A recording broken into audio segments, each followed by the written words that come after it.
মনোনয়নপত্র বাতিলের আবেদন শুনানিতে নির্বাচন কমিশনে এসেছেন হাসনাত আব্দুল্লাহ। কারণ দর্শানোর জবাব দিলেন মাওলানা মামুনুল হক। নির্বাচন কমিশনের প্রার্থিতা বাতিল আদেশের বিরুদ্ধে অষ্টম দিনে আপিল শুনানি শুরু হয় সকাল 10টায়। 100টি আপিলের শুনানি অনুষ্ঠিত হবে আজ। অন্যান্য প্রার্থীদের ন্যায় আপিল শুনানিতে অংশ নিতে ইসিতে এসেছেন কুমিল্লা 4 আসনের সংসদ সদস্য প্রার্থী হাসনাত আব্দুল্লাহ। তার বিরুদ্ধে মনোনয়ন বাতিলের আবেদন করেছেন বিএনপি প্রার্থী মঞ্জুরুল আহসান মুন্সি। এছাড়া আচরণবিধি লঙ্ঘনের অভিযোগে ইসির দেয়া কারণ দর্শানোর নোটিশের ব্যাখ্যা দিয়েছেন খেলাফতে মজলিসের আল্লামা মামুনুল হক। শুনানি শেষে একে একে বেরিয়ে এসে গণমাধ্যমে কথা বলছেন প্রার্থীরা।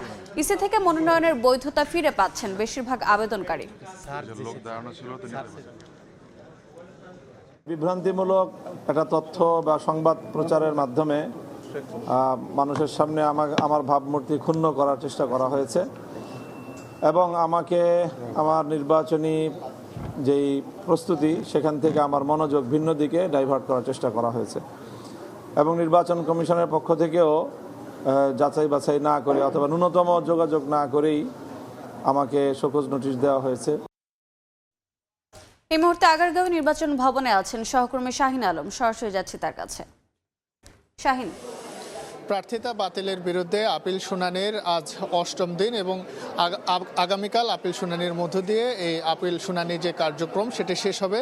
আজকে সকাল 10টা থেকে এই শুনানি শুরু হয়েছে। প্রথম আর্ধের শুনানি বেলা 1টা পর্যন্ত চলবে। পুনরায় মধ্যাহ্নের বিরতির পর 2টা থেকে বিকেল 5টা পর্যন্ত এই শুনানি চলবে এবং জানিয়ে রাখি যে আজকের দিনে টোটাল 100টি শুনানি কার্যক্রম অনুষ্ঠিত হবে।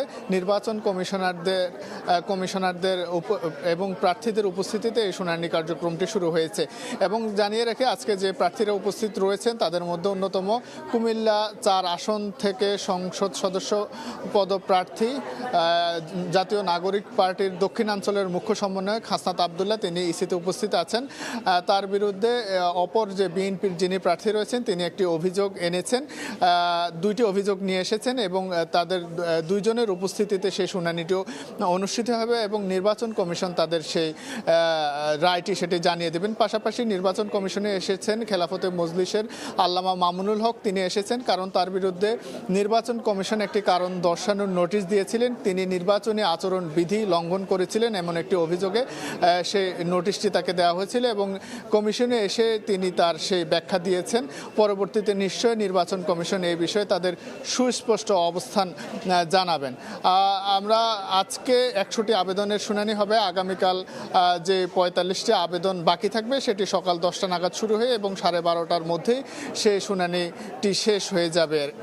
যদি বলি যে নির্বাচন কমিশনে 10 তারিখ এই আপিল শুনানি শুরু হয়েছে এবং 18 তারিখ শুনানির মধ্যে দিয়ে এই শুনানি কার্যক্রমের শেষ হবে। তো এই ছিল আমার কাছে নির্বাচন কমিশন থেকে আপিল শুনানির সর্বশেষ খবর। সরাসরি যুক্ত ছিলাম রাজধানীর আগারগাঁয়ে।